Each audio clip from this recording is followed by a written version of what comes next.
If attention is what gives you happiness, you're building your life, something that disappears the moment people look away. Most people today don't create from a place of truth.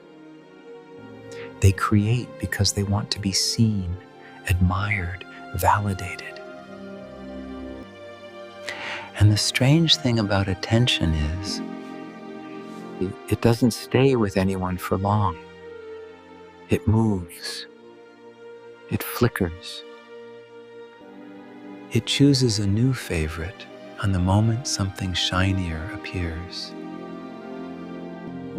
When your worth depends on how loudly the world claps for you, you lose the ability to hear your own inner voice. In the spiritual sense, this is the biggest danger.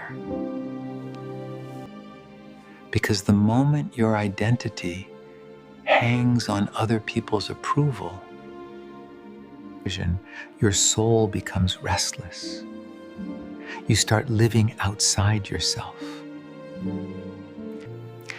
There's a story Robert Greene once shared, not about success, but about the quiet wound behind it. Even after writing 7 books, even after changing people's lives, he still feels a kind of emptiness. A feeling that what he creates might not be good enough. Not because he lacks talent, but because a part of him, shaped in childhood, never felt fully seen, never felt fully accepted. And here's the beautiful, painful truth. And sometimes the wound becomes the path. What once made you insecure becomes the very thing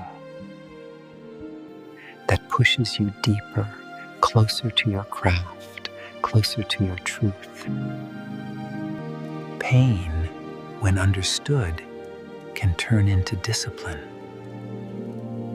Insecurity, when faced honestly, can turn into mastery. But there's a warning hidden in all of this. Success can be more dangerous than failure. When success feeds your ego begins to protect the version of you that the world applauds and stops you from growing into the person you're meant to become. You see it everywhere. Creators repeating the same ideas, the same style, the same pattern, not out of passion, but out of fear that trying something new might not get the same attention. This is what happens when applause becomes the reward. But real spiritual work doesn't come from applause. It comes from silence. It comes from the quiet place inside you, Where you create without needing anyone to watch. where your work is not a performance, but a kind of devotion.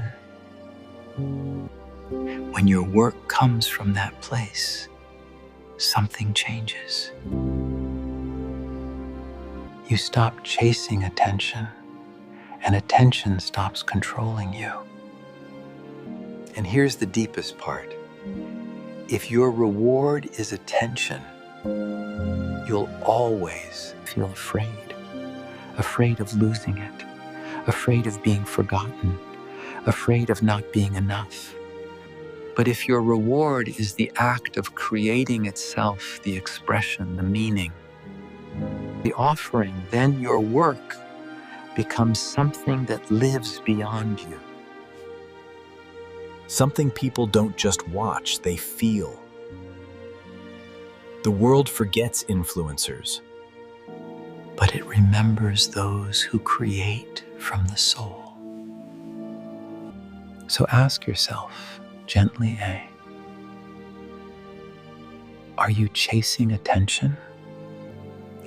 Or are you building something that will outlive you? Only one of those paths leads to peace. Only one makes you untouchable.